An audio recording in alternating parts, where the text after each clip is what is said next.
My name is Melissa. I'm 36 years old, and I never thought I'd have to protect my inheritance from my own family. When my grandmother Eleanor died, she left me substantial assets. At our family meeting last month, my parents casually announced they'd use it all to bail out my brother's gambling debts. They had no idea I'd already transferred everything to a trust fund they couldn't touch. Their faces when I told them? Priceless. Before I continue my story, I'd love to know where you're watching from. Drop your location in the comments, hit that like button, and subscribe if you want more stories about standing up to family manipulation.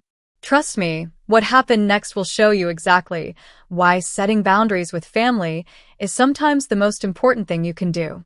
The text from my mother came on a Tuesday afternoon while I was finishing up with a client at my financial advisory firm in downtown Chicago. Family meeting this weekend. Important matters to discuss. Be at the house by 3 p.m. Saturday. No further explanation, no context, just the usual Martha Brooks command performance. I felt that familiar knot form in my stomach. In our family, important meetings had always been code for Bradley needs something and you need to help. My younger brother had been the golden child since childhood, with my parents rushing to solve every problem he encountered, while I was expected to be the responsible, self-sufficient one who would ultimately clean up everyone's messes. Another family emergency? Veronica asked, leaning against my office door frame. My best friend since college, and now my business partner, she could read my expressions better than anyone. Apparently, I sighed, showing her the text. Want to bet it's about Bradley again? No bet, she laughed dryly. What is it this time? Another failed business venture? Divorce number 3? Tax problems? I rubbed my temples, feeling a headache forming. I don't know, but it's important enough for a formal summons. What made this timing particularly suspicious was that it had been 18 months since my grandmother Eleanor had passed away. Grandma Eleanor had been my rock, the one person in the family who truly understood me. While my parents doted on Bradley, she had taken me under her wing, teaching me about financial independence and self-respect. Her estate was substantial, a beautiful historic property in Vermont, a diverse investment portfolio she'd built over decades, and a collection of family heirlooms including jewelry that dated back generations. The inheritance process had been slow, partly due to the complexity of her estate and partly because of some unusual stipulations in her will. But the final distributions were scheduled for next month, and suddenly my parents wanted an important family meeting. You know, Veronica said carefully, I've been hearing some things about Bradley through the grapevine. Cassandra at the investment firm mentioned seeing him at the Riverfront Casino several times last month. That caught my attention. Bradley's gambling again? Veronica nodded. Apparently, he's been there almost every night, and not at the small stakes tables. A chill ran through me. Bradley had struggled with gambling in his 20s, burning through his trust fund before our parents bailed him out. He'd supposedly gotten it under control, but addiction rarely just disappears. That evening, instead of preparing for my client meetings the next day, I found myself digging through old family financial documents. As both a financial advisor and the only family member with any actual financial sense, I had copies of most of the important family papers. Grandma Eleanor had insisted on it. What I discovered in those financial records changed everything. By the time I walked into that family meeting, I was 10 steps ahead of their plan to rob me blind. Growing up in the Brooks household meant understanding your role early. Mine was to be the responsible, level-headed daughter who never caused trouble. Bradley, 2 years younger, was the charming son who could do no wrong. When I got straight A's, my report card would be acknowledged with a nod. When Bradley managed to get CS instead of DS, there would be celebrations and rewards. You don't need the praise, Melissa, my mother would say. You're naturally good at school. Bradley has to work harder. This logic extended to everything. I didn't need attention because I was self-sufficient. Bradley needed constant support because he struggled. My salvation came in the form of my grandmother Eleanor, my father's mother. A widow who had managed her late husband's manufacturing business for 20 years after his death, she recognized something in me that my parents overlooked. You have a head for numbers and a strength they don't see, she told me during one of our weekend visits when I was 12. They're so busy looking at what Bradley needs that they don't see what you have to offer. Grandma Eleanor became my mentor. While my parents took Bradley to sports games and movies, she took me to her investment advisor's office and taught me how to read financial statements. When I turned 16, she helped me open my first investment account with money I'd earned tutoring classmates. Financial independence is freedom, she would say. Learn to manage money, and you'll never be at anyone's mercy. I took her lessons to heart, majoring in finance at Northwestern and going on to get my MBA and financial advisor certifications. Meanwhile, Bradley dropped out of 3 different colleges before our parents finally stopped paying tuition. Instead, they funded a series of business ventures. A sports bar that closed within 8 months, an app development company that never developed a single viable product, and a luxury car rental service that somehow lost 6 figures before folding. After each failure, there would be a family meeting. My parents would explain how Bradley just needed one more chance, and how families should support each other. These meetings inevitably ended with my parents restructuring family assets or taking out loans against their property to bail Bradley out. "Your brother has big dreams," my father Richard would say defensively when I questioned these decisions. "He's just had bad luck." It wasn't luck, it was incompetence combined with entitlement. Bradley expected success without work and rescue, without consequences. The pattern continued into our 30s. I built a successful financial advisory practice, got married to Nathan, a software developer who saw through my family's dynamics immediately, and eventually divorced when our careers pulled us in different directions. Through it all, I maintained my financial independence, just as Grandma Eleanor had taught me. Bradley, meanwhile, cycled through jobs, relationships, and money as if they were disposable. By 34, he had 2 failed marriages, multiple credit card defaults, and a reputation in Chicago business circles as someone to avoid partnering with. When Grandma Eleanor became ill with cancer 3 years ago, I was the one who moved her into my guest room and coordinated her care. My parents visited occasionally, and Bradley showed up exactly twice, both times asking her for money while she was on her deathbed. During one of her final lucid days, Grandma Eleanor held my hand and told me something I would never forget. "I've arranged things to protect you, Melissa," she whispered, her once strong voice now frail. "The bulk of my estate will come to you. Not because I love you more, but because you're the only one who understands its value beyond just money." She made me promise to use the inheritance thoughtfully, to maintain the Vermont property where 4 generations of our family had spent summers, to continue the charitable foundation she'd established, and to preserve the family heirlooms for future generations. "Your parents won't understand my decision," she warned. "They'll try to convince you to share everything equally, regardless of the consequences. Stand firm." After she passed, the initial reading of the will had gone exactly as she predicted. My parents were shocked to learn that while they received some specific bequests, and Bradley got a modest trust that could only be accessed for education or starting a legitimate business, with trustee approval, I was the primary beneficiary. "There must be some mistake," my mother had said to Calvin Spencer, Grandma's attorney of 30 years. "Eleanor wouldn't have wanted to create division in the family like this." "Mrs. Brooks, I assure you, Eleanor was quite clear about her wishes," Calvin had replied firmly.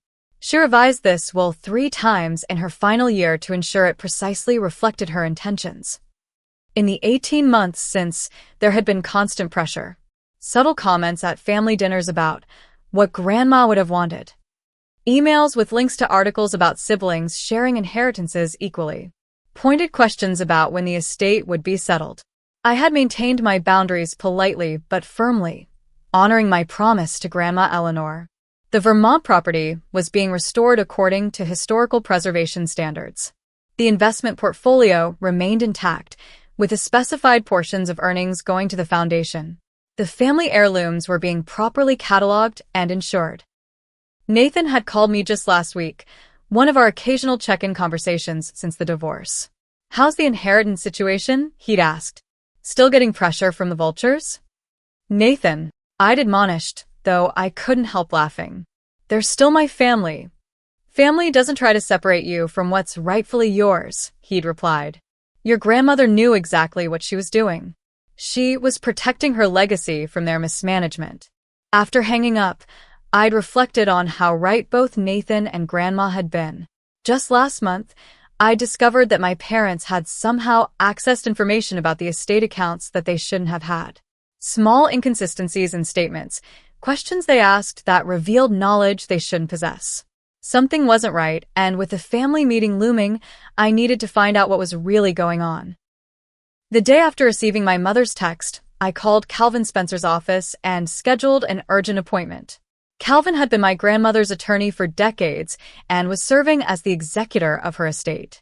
If anyone knew what was happening behind the scenes, it would be him. His office was in one of Chicago's historic buildings, all polished wood and leather furniture that had been there since the firm was founded in the 1890s. Calvin, now in his 70s with silver hair and sharp blue eyes, welcomed me with a concerned expression. "Melissa, I was actually about to call you," he said after his secretary had brought us coffee.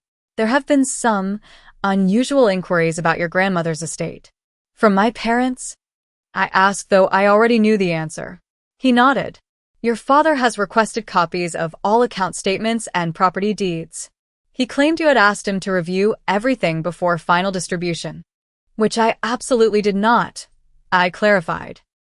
"I assumed as much, which is why I didn't provide the documents." Calvin opened a folder on his desk. "However, I've noticed some concerning account activity that I wanted to discuss with you." He showed me records indicating that someone had attempted to access the investment accounts using the secondary password that had been established during Grandma's illness.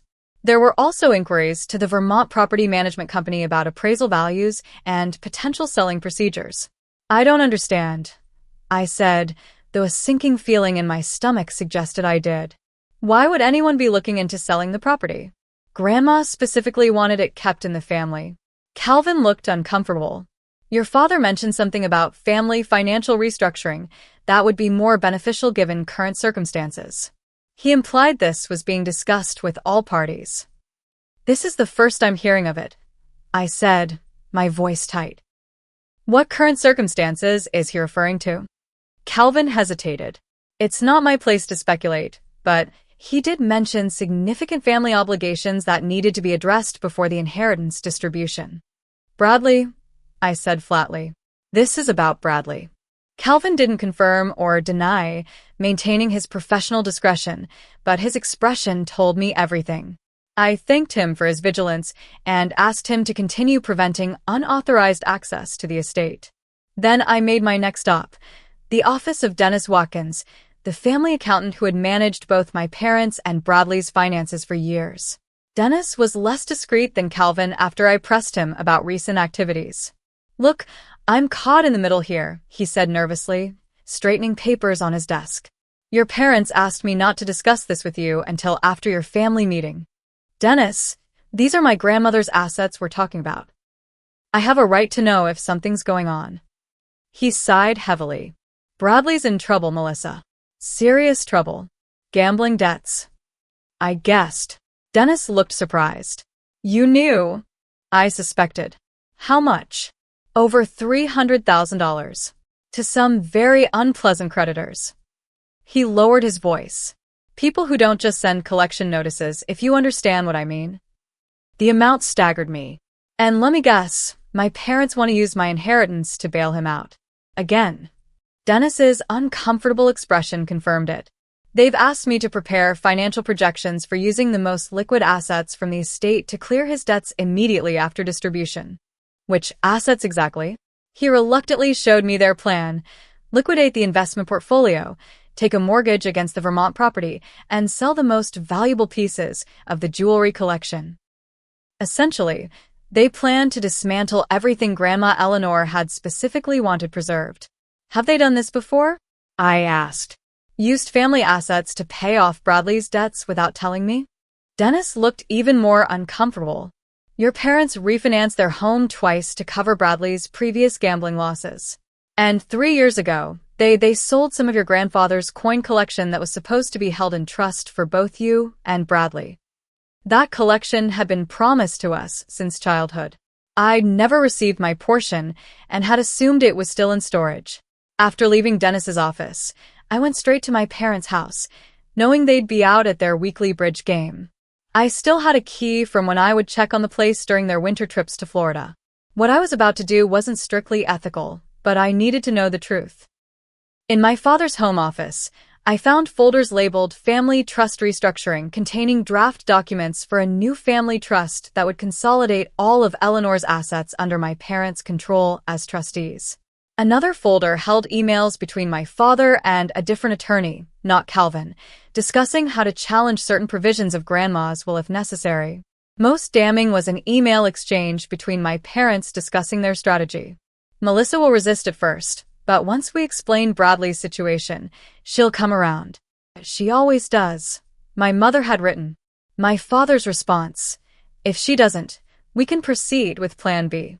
The important thing is getting access to those assets before Bradley's creditors take more drastic action. Once everything's in the family trust, we can distribute as needed. There was in black and white. They were planning to use emotional manipulation to get me to hand over my inheritance, and if that didn't work, they had a Plan B that involved legal maneuvers to seize control. I photographed the crucial documents with my phone, and I carefully replaced everything exactly as I'd found it. As I drove home, I mentally cataloged what was at stake. The Vermont property that had been in our family for 4 generations, the stock portfolio worth nearly $2 million that Grandma had built meticulously over decades, and the jewelry collection that included pieces from the 1890s that had been passed down through the women in our family. All of it would be liquidated to pay off Bradley's gambling debts if my parents had their way. And once those assets were gone, they would be gone forever. The family legacy Grandma Eleanor had entrusted to me would disappear. By the time I reached my condo, hurt and betrayal had given way to cold determination. They thought I was the same passive daughter who would sacrifice everything for family harmony. They had no idea who they were dealing with now. The morning after discovering my parents' plan, I contacted Diana Roberts, a trust attorney I knew through professional circles. Diana specialized in asset protection and had a reputation for creative but impeccable legal strategies. Her office was sleek and modern, a sharp contrast to Calvin Spencer's traditional space, reflecting her contemporary approach to wealth protection. "Let me make sure I understand," Diana said after I explained the situation. "Your grandmother left you these assets in her will. The estate is in final probate, and your parents are planning to pressure you into putting everything into a family trust they control, so they can use it to pay your brother's gambling debts." "That's exactly right," I confirmed. "And they have a Plan B that seems to involve challenging the will if I don't cooperate." Diana's expression hardened. "They don't have legal grounds to challenge a properly executed will simply because they don't like the distribution. But they could potentially cause delays and complications, especially if they're willing to make false claims." "What are my options?" I asked. "The strongest approach would be creating an irrevocable trust before they can act," she explained. "Once assets are in an irrevocable trust with you as both grantor and beneficiary, they're protected from exactly this kind of family pressure. Your parents would have no legal means to access them." "How quickly can we set that up?" Diana checked her calendar. "I can have the documentation ready by tomorrow afternoon. But we'll need to move fast to transfer the assets before your family meeting." "When is it scheduled?" "Saturday at 3. That gives us 3 days. It's tight but doable." She began taking detailed notes. "We'll need to contact Calvin Spencer immediately to coordinate." What followed was a whirlwind of activity. Diana drafted the trust documents while I worked with Calvin to prepare for the asset transfers. The process was complex, requiring different approaches for each type of asset. For the investment portfolio, we needed to establish new accounts in the name of the trust and execute transfer instructions. For the Vermont property, we needed to prepare and file a new deed. For the jewelry collection and other physical assets, we needed to document their transfer to the trust's ownership. Thursday evening, I was at Diana's office signing the final trust documents when my phone rang. My mother's name flashed on the screen. "Don't answer," Diana advised, sliding another document toward me for signature. I silenced the call, but moments later a text appeared. "Why were you asking Dennis about Bradley's finances?" "We agreed to discuss everything at the family meeting." Please don't make this more difficult than it needs to be. I showed Diana the message. They know I'm onto them. All the more reason to finish this tonight, she said firmly. Let's complete these signatures. By Friday afternoon, the investment accounts had been successfully transferred to the trust. Calvin had expedited the property deed filing for the Vermont house. The final step was retrieving the jewelry collection from the safety deposit box at my parents' bank. This was the riskiest part of the plan. The box was in my name, but it was at the bank my family had used for generations, where the staff knew my parents well.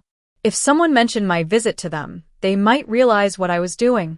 As the bank manager led me to the vault, my heart pounded.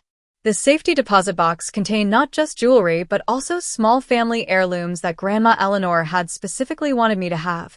Her mother's silver compact, the pocket watch that had belonged to her father, and a collection of handwritten family recipes dating back to the 1880s. As I opened the box and saw the familiar blue velvet jewelry pouches, I felt a wave of emotion. I carefully unwrapped the emerald necklace that Grandma had worn on special occasions, remembering how she had placed it around my neck on my college graduation day. This will be yours someday, she had said. Not just as jewelry, but as a reminder of the women in our family who made their own way. Now I was ensuring that her wish would be honored. I signed the necessary documentation to remove all items from the box, placed everything in my bag, and left the bank without incident. By Friday evening, I met with both Calvin and Diana to verify that all assets were secure in the irrevocable trust. The timing had been perfect. Everything was officially transferred less than 24 hours before the family meeting. Your grandmother would be proud, Calvin said, a rare smile crossing his usually formal features. She always said you had a backbone of steel when it mattered. What should I expect tomorrow? I asked them both. They'll be shocked, then angry, Diana predicted. They might threaten legal action, but there's nothing they can actually do. The trust is ironclad. Just remember, Calvin advised, keep your emotions in check no matter what they say. The moment this becomes about family feelings rather than legal rights, they'll try to manipulate you. That night, I barely slept, rehearsing what I would say and how I would respond to their inevitable arguments. By morning, I felt calm but alert, like a chess player who had anticipated her opponent's moves several turns in advance. As I drove to my parents' suburban home that afternoon, I thought about all the previous family meetings where I had acquiesced to maintain peace. All the times I had put Bradley's needs before my own because it was expected. How different today would be.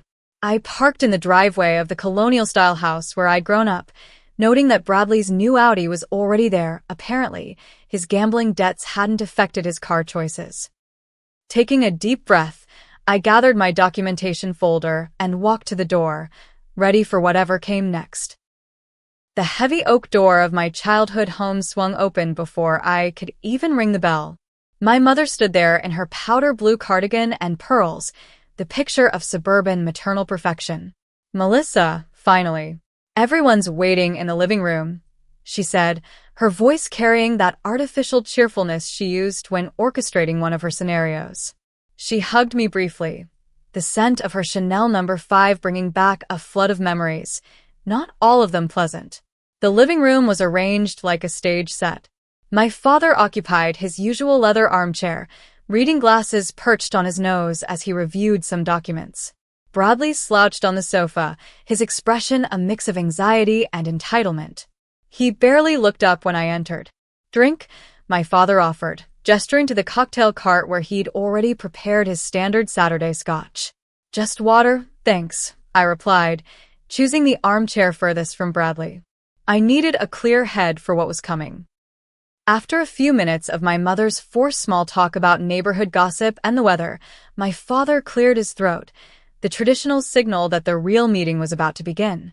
Melissa, we've asked you here today to discuss an important family matter, he began, his voice taking on the authoritative tone he'd used throughout my childhood. As you know, family has always been our highest priority in this house. I nodded but said nothing, allowing him to continue. We've faced challenges before, and we've always overcome them by supporting each other, he continued, glancing at my mother, who nodded encouragingly. That's what families do, They stand together during difficult times.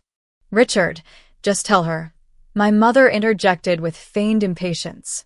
Melissa understands family loyalty. My father adjusted his glasses. Your brother has experienced some financial setbacks recently. Bradley shifted uncomfortably on the sofa, but remained silent. The nature of these setbacks isn't important, my father continued. What matters is finding a solution that works for everyone. I think the nature of the setbacks is very important, I said quietly. My mother shot me a warning look before jumping in. Bradley has had some gambling issues resurface. But he's getting help now, aren't you, Bradley? Bradley nodded without making eye contact. Yeah, I'm going to meetings and stuff. The immediate concern, my father pressed on, is addressing certain financial obligations that have become rather urgent. You mean his gambling debts, I stated flatly. My father frowned at my directness. As I was saying, with your grandmother's estate finally being distributed next month, we've worked out an arrangement that makes the most sense for the family as a whole. He slid a folder across the coffee table toward me. We're establishing a new family trust that will consolidate all of Eleanor's assets. Your mother and I will serve as trustees, ensuring everything is managed properly for everyone's benefit. The first priority, my mother added smoothly, would be resolving Bradley's current situation. But ultimately, everything would still be family property. It's what your grandmother would have wanted. I didn't touch the folder. Is it? My father continued, as if I hadn't spoken. Calvin Spencer has been less than cooperative with our requests, which has been disappointing. But our attorney assures us this new arrangement is legally sound. We just need your signature on these documents. He pulled out a pen and held it out to me expectantly. The silence stretched as I made no move to take it. Bradley finally looked up, his expression darkening. Just sign the papers, Melissa. Don't make this a bigger deal than it needs to be. Still, I said nothing. Perhaps you don't understand the severity of the situation, my mother said, her voice taking on an edge. Bradley owes some very dangerous people. This isn't just about money. How much? I asked. My parents exchanged glances. $327,000, my father finally admitted. Plus another $80,000 to the IRS, my mother added reluctantly. And the loan from Uncle Frank, Bradley muttered. So, over $400,000 in total, I summarized. Which you plan to pay using my inheritance. The family's assets, my father corrected sharply. Eleanor's estate belongs to the family. Actually, it doesn't, I replied calmly. Grandma Eleanor was very specific about her wishes. The Vermont property is to be preserved for future generations. The investment portfolio is to continue funding her foundation. The family heirlooms are to be protected, not sold. Those were general sentiments, not legal requirements, my mother dismissed. The will gives you technical ownership, but Eleanor always intended these assets to benefit the entire family. And bailing out Bradley's gambling debts benefits the family how, exactly? I asked. Bradley slammed his hand on the coffee table. For God's sake, Melissa. They're trying to keep me from getting my legs broken, or worse. Is that what you want? To see your brother hurt, because you're being selfish. That's enough, my father said sharply, though it wasn't clear whether he was addressing me or Bradley. He took a deep breath and tried a different approach. Melissa, we understand this isn't ideal, but it's temporary. Once Bradley gets back on his feet, the trust will still hold all the assets for everyone's future benefit. We've helped you plenty over the years, my mother added, though we all knew that wasn't true. Now it's your turn to help your brother. I looked at each of their faces. My father's stern confidence, my mother's manipulative concern, Bradley's desperate entitlement. They were so certain of how this would play out, so sure that I would eventually give in, as I always had before. I think there's something you should know about grandmother's inheritance, I said finally. As of yesterday, I continued, meeting each of their gazes steadily. All assets from Grandma Eleanor's estate have been transferred to an irrevocable trust with me as both grantor and beneficiary. The Vermont property, the investment portfolio, and all the family heirlooms are now legally protected. None of you can touch them. The silence that followed was absolute. My mother's mouth opened and closed without sound. My father's face flushed a dangerous shade of red. Bradley stared at me as if I'd suddenly started speaking a foreign language. That's not possible, my father finally said. The estate is still in probate. Final probate, I corrected. Calvin expedited the last distributions at my request, and Diana Roberts helped me establish the trust immediately afterward. Diana Roberts? My mother repeated. You went behind our backs to another attorney? Just like you went behind my back to another attorney to try to challenge Grandma's will? I countered. Yes, I know about Plan B. My father's expression confirmed everything. You had no right to do this. I had every right, I replied. They're my assets to protect, and that's exactly what Grandma Eleanor wanted me to do. Bradley suddenly sprang to his feet, his face contorted with rage. You selfish bitch. Do you have any idea what these people will do to me if I don't pay? Bradley, my mother gasped, though whether she was shocked by his language or the confirmation of the danger, I couldn't tell. You've always been like this, he continued, pacing now. Always thinking you're better than everyone. Always judging me. The perfect daughter with her perfect career who never needed help from anyone. That's not true, I said. I worked for everything I have. The difference is that I don't expect others to bail me out when I make bad decisions. My mother rose and came to sit beside me, taking my hand in hers. Her voice became soft, cajoling, the tone she had always used to get her way. Melissa, darling, I understand you're upset that we didn't discuss this with you earlier. That was our mistake. But surely you can see that Bradley's life is potentially in danger. As a family, we need to protect each other. I gently but firmly removed my hand from hers. I agree that Bradley needs protection from himself and from your enabling. This has to stop. You have no idea what you're talking about, my father interjected. Bradley has a disease. Addiction is an illness, not a choice. I know that, I replied. And the appropriate response to illness is treatment, not financial bailouts that allow the behavior to continue. We can fight this in court, my father threatened, lawyer mode fully engaged now. You've violated the spirit of your grandmother's will. No, I've honored it explicitly, I corrected. And you're welcome to challenge the trust in court, but Diana assures me it's ironclad. All you'll accomplish is spending more money on legal fees that could be better used solving the actual problem. Bradley had moved to the window, his back to us, shoulders rigid with tension. Easy for you to say. You're not the one who'll be dealing with Vinny and his guys. Who exactly did you borrow from, Bradley? I asked. He turned, his expression a mix of defiance and fear. Does it matter? Money's money. It matters if they're loan sharks or worse, I replied. That's not just gambling. That's getting involved with criminals. Don't be so dramatic, my mother interjected. Bradley borrowed from some private lenders when the banks wouldn't help. It's not ideal, but it's not organized crime. The way she avoided my eyes told me she was lying. This isn't getting us anywhere, my father said, his tactical mind clearly searching for a new angle. Melissa, the trust may be irrevocable, but as the beneficiary, you can still direct distributions. You can choose to help your brother without dismantling the entire structure. That's true, I acknowledged. But I won't be doing that. Then you're choosing to put property and money above your own brother's safety, my mother said, her voice hardening. I never thought you could be so cold. I'm choosing to end a destructive pattern, I corrected her. One that you and Dad have enabled for decades. Don't you dare blame us for this, my father said, his voice rising.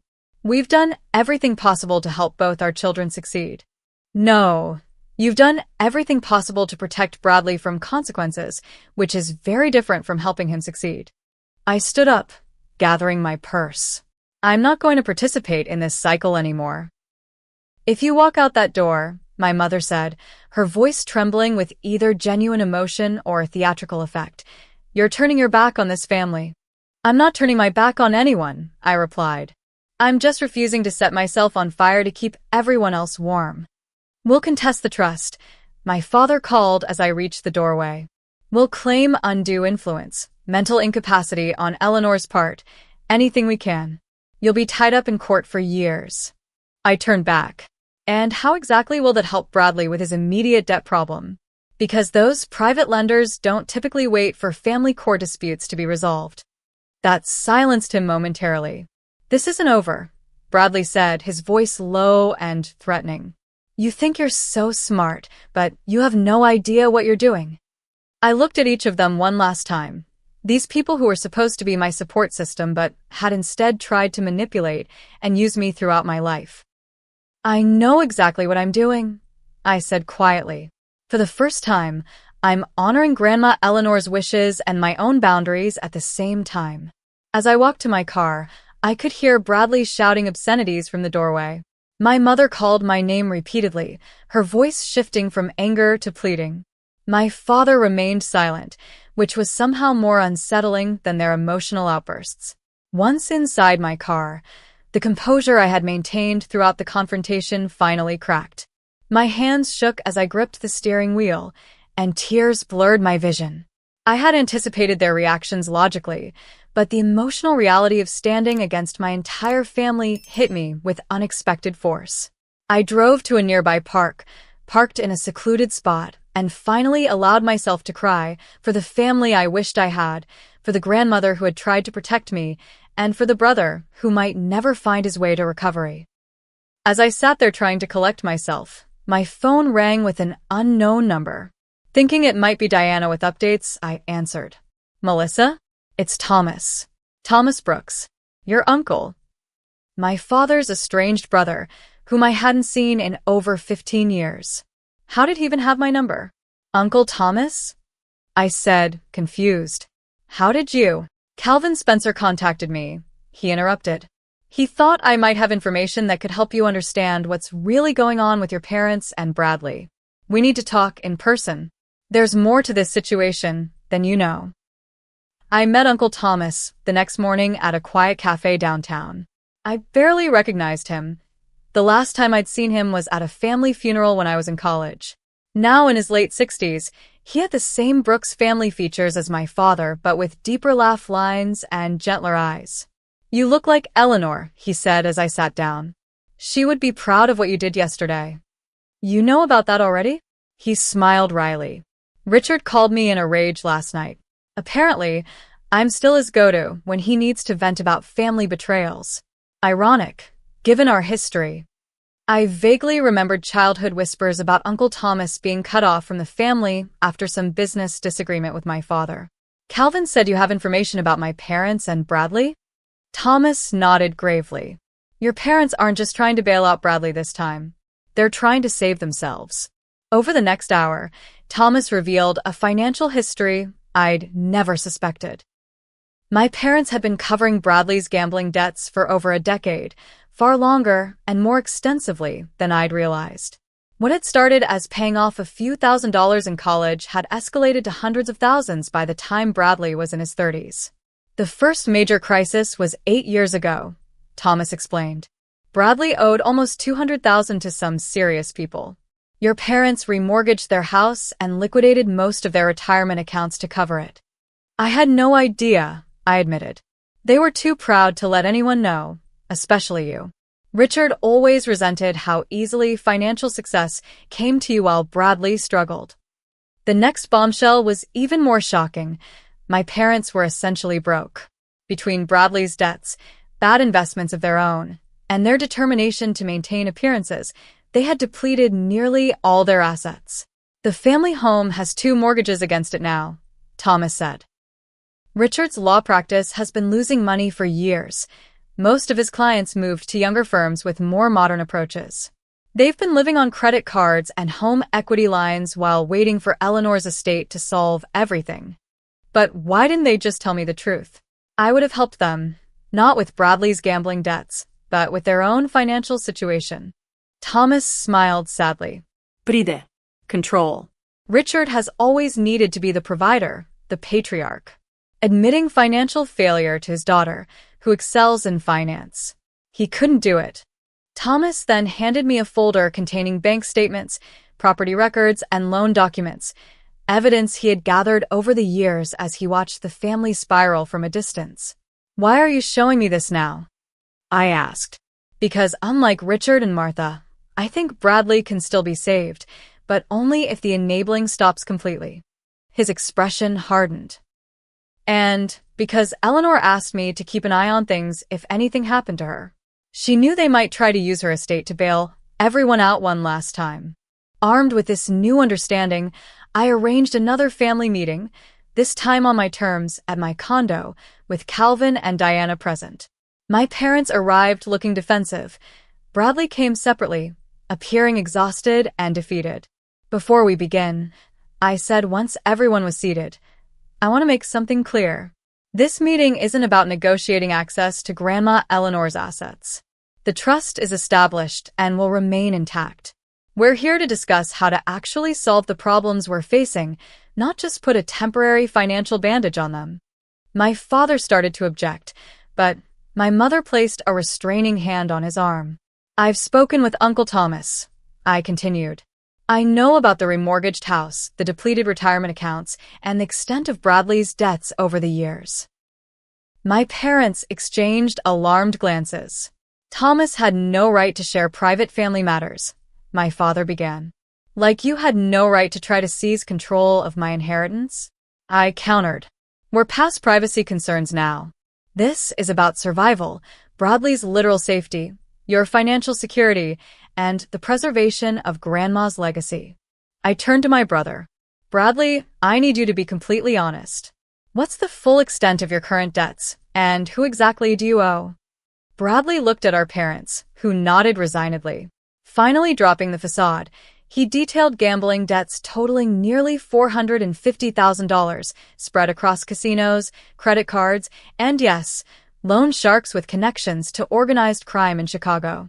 They've given me until the end of the month, he admitted, his voice hollow. After that, they start taking collateral, which could be anything from breaking my legs to forcing me to do things for them to work off the debt. And your gambling addiction?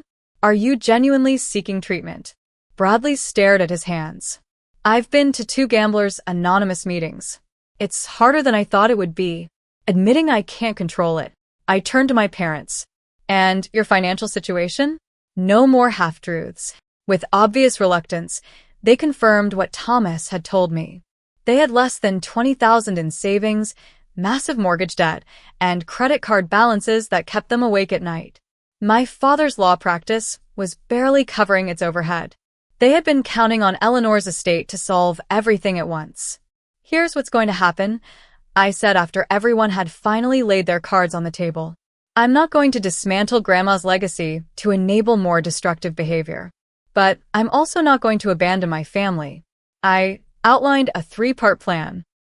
First, Bradley would enter a residential treatment program for gambling addiction, fully paid for from my personal savings, not the trust.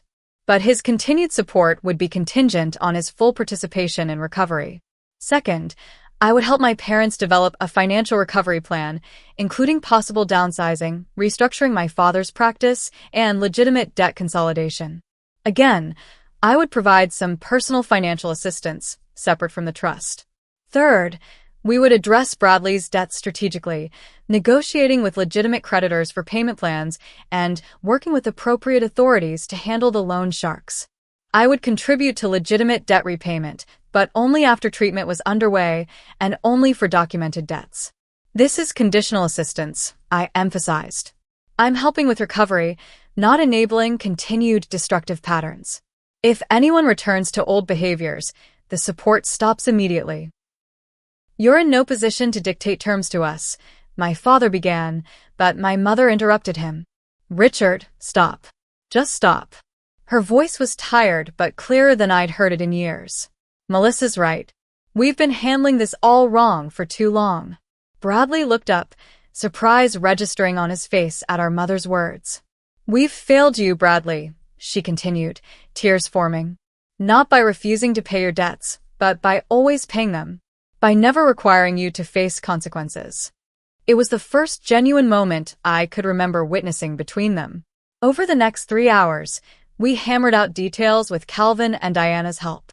My parents agreed to financial counseling and transparency. Bradley committed to the treatment program, starting the following week. We established clear boundaries and expectations for everyone. As they prepared to leave, Bradley hung back, waiting until our parents had gone outside. "I don't deserve your help," he said quietly. "This isn't about deserving," I replied. "It's about family helping each other in ways that actually promote healing, not harm." He nodded, understanding passing between us perhaps for the first time in our adult lives. The following week, I drove Bradley to the treatment center, a respected facility outside the city. As we pulled up to the entrance, he turned to me. "I'm terrified," he admitted. "That's good," I told him. "Fear means you're finally taking this seriously. What if I fail again?" "I considered this carefully. Then you'll have to find the courage to try again. But this time, you'll do it knowing that I'm supporting your recovery, not your addiction. There's a difference." As I watched him walk into the facility, I felt something I hadn't expected. Hope. Not certainty, but possibility. It was a beginning. 6 months later, I stood on the wide porch of the Vermont property, watching autumn leaves drift across the lawn. Grandma Eleanor had always said fall was when the house looked its most beautiful, with the red maple trees framing the white colonial structure against the mountains beyond.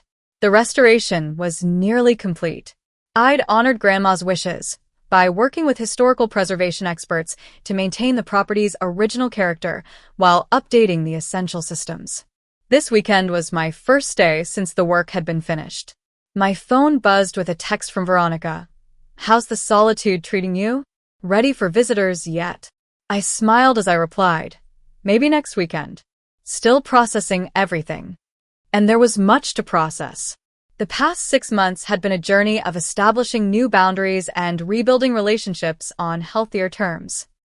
Bradley had completed the 90-day residential program and was now living in a transitional recovery house while attending daily GA meetings. He had secured a job at a local garden center, modest work compared to his previous business ventures, but steady and stress-free. Most importantly, he was taking responsibility for his recovery one day at a time. My parents had made changes too, though not without resistance. They had finally sold the too-large family home and moved to a comfortable condo. My father had merged his struggling practice with a younger firm where he now worked reduced hours as an of-counsel attorney. Their finances were still tight, but they were no longer drowning in debt. Our relationships remained fragile. There were still tense moments and old patterns that threatened to resurface. But there was also new honesty between us all.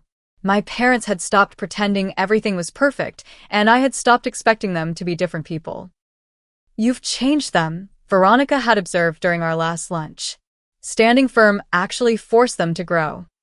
"They changed themselves when they ran out of alternatives," I had corrected her. "I just refused to be the alternative this time."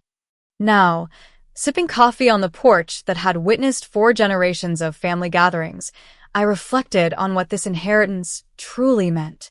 Yes, there were the material assets, the property, the investments, the heirlooms. But Grandma Eleanor had left me something far more valuable, the courage to establish boundaries and the wisdom to recognize the difference between helping and enabling. A car appeared on the long driveway, unexpected but instantly recognizable. Nathan's blue Subaru. We had been in more regular contact lately, our friendship rekindling now that the wounds of our divorce had healed. "Hope you don't mind the surprise visit," he called as he got out of the car. "I was driving to Burlington for a conference and remembered you were here." "Perfect timing," I replied, genuinely pleased to see him. "Coffee's fresh." As we sat on the porch talking, I found myself sharing the full story of the past 6 months, something I hadn't done with anyone except Veronica. "I'm proud of you," Nathan said when I finished. "I always knew you had this strength in you. Your grandmother saw it too." "Sometimes I still feel guilty," I admitted. "Like I should have done more, sooner." "You did what you could when you were ready," he said simply. "That's all anyone can do." Later that afternoon, I received an unexpected call from Bradley. "Just checking in," he said, his voice steadier than it had been in years. 6 months clean today." "That's wonderful," I said, genuinely proud. "How are you feeling?" "Grateful. Scared sometimes. But mostly just present." He paused. "I wanted to thank you. Not just for the treatment, but for not giving up on me completely. You would have been justified if you had. That's not what family does, I replied. Real family holds each other accountable, but doesn't abandon each other. After we hung up, I went to the library, Grandma Eleanor's favorite room in the house. I had preserved it exactly as she had kept it, with the leather-bound books on the shelves and her reading chair by the window. From the desk drawer, I took out a small box containing the emerald necklace she had promised me on my graduation day. As I opened it, a folded piece of paper fell out, a letter I had never seen before, in Grandma's distinctive handwriting. My dearest Melissa, if you're reading this, then you've taken possession of the Vermont house and found this letter where I knew you would eventually look. I want you to know that I left you these assets not just because you were the only one who would protect them, but because you were the only one who understood their true value beyond money. Family legacy isn't about property or jewels. It's about values that endure. Courage, integrity, self-respect. You have all of these in abundance. There may come a time when Richard, Martha, and Bradley will try to claim what I've left you. Stand firm, not out of selfishness, but because sometimes the greatest gift we can give others is to stop protecting them from the consequences of their own choices. Whatever happens, remember that the most valuable inheritance I could give you isn't stored in bank vaults or property deeds. It's the strength I see in you, the strength to make difficult choices and to live with integrity even when it's painful. All my love, Grandma Eleanor. Tears blurred my vision as I carefully refolded the letter. She had known all along what might happen and had prepared me not just with assets, but with the wisdom to protect them. That evening, I hosted a small dinner at the house. My parents, Bradley, Nathan, Veronica, and Uncle Thomas. It was the first time we had all been together since the confrontation 6 months ago. There were awkward moments and old tensions just beneath the surface, but there was also laughter and genuine conversation. As we sat around the dining table that had hosted Brooks' family gatherings for generations, I realized that this imperfect, complicated, evolving relationship was also part of my inheritance. Not just the property and assets Grandma Eleanor had legally left me, but the family she had always hoped we could become. Some inheritances aren't stored in bank vaults or property deeds. The most valuable things my grandmother left me were her courage and self-respect. And those are things nobody could ever take away. What would you have done in my situation? Would you have protected your inheritance or shared it with family despite their intentions? Share your thoughts in the comments below. If you enjoyed this story about standing up for yourself while balancing family loyalty, please like and subscribe for more real-life experiences. And remember, sometimes the most valuable inheritance isn't measured in dollars, it's measured in self-worth and courage. Thank you for watching, and may you find the strength to set boundaries in your own relationships when needed.